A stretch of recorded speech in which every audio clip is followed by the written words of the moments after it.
9 décembre. Cela fera près d'un jour que tous les policiers du petit village sont morts et que les villageois sont à la recherche du jeune insaisissable pyromane qui a pu tuer tous ces policiers. Et effectivement, ils sont aussi beaucoup à débattre sur la survie potentielle qu'ils pourraient faire à Jack Portaport ou non. Ils ne savent pas non plus où pourrait bien se cacher cet enfant. Ils ont même cherché dans leur propre maison. Ils ont même demandé à leur femme, à leur mari, toutes les personnes ne savaient pas du tout où il pourrait être. Ils le savaient, il ne peut être que dans ce village.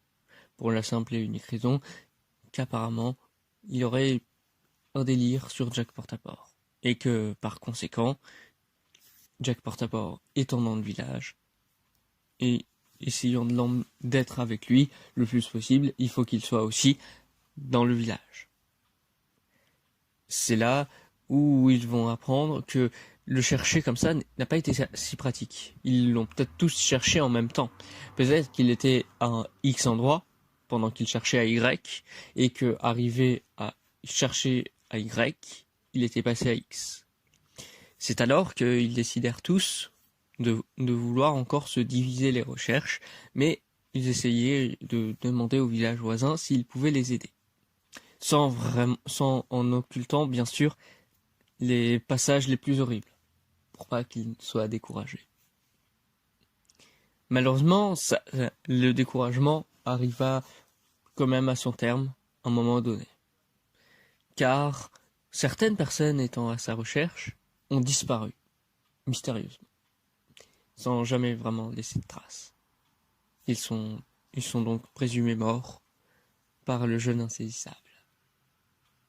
Et que la plupart des positions qu'ils avaient pu chercher étaient bonnes. Ainsi, tous les villageois se sont consentis pour se dire il faut en principe chercher à l'hôpital, dans la maison de telle personne, c'est là où il a été le plus vu. Donc il faut maintenant on soit tous armés pour aller tous le chercher par groupe de 3, où on sera beaucoup plus qu'une seule personne maintenant à le chercher et pouvoir le traquer. Et donc, c'est ce les gens se prépara, s'arma, prit même les armes qui étaient en disponibilité par les policiers, en défonçant les portes ou autres.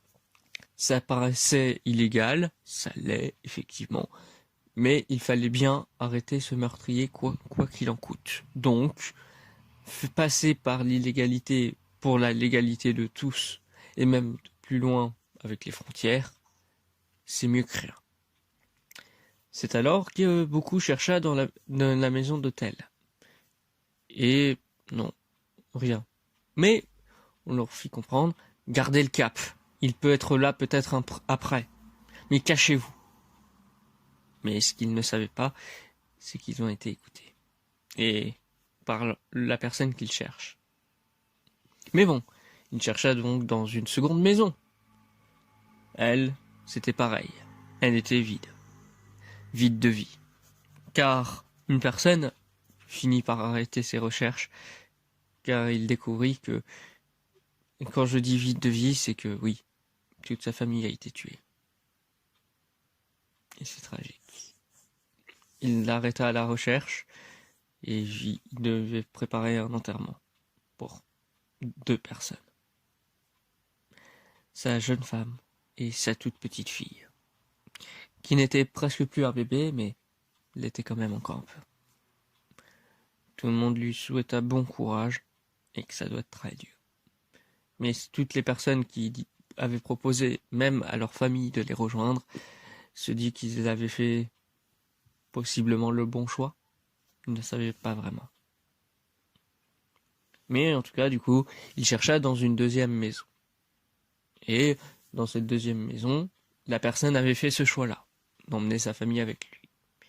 Et ainsi, elle était vide de vie, dans le sens que le jeune homme n'y était pas.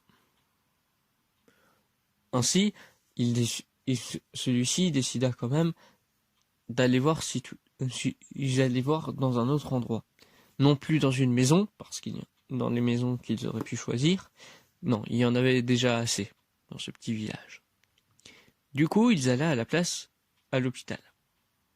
Et donc, ils allaient même ils allaient regarder 2-3 chambres pour avant de se dire oui, c'est peut-être dans la chambre de Jack Portaport. Je crois que c'était même là l'endroit spécifique où il pourrait être le plus. Et donc, ils allaient regarder dans la chambre du vieillard, mais stupeur, il n'y était plus. Il n'y avait plus personne dans cette chambre, et un seul bruit retentissait. C'est la cloche de l'église qui sonnait. Il était minuit, nous sommes le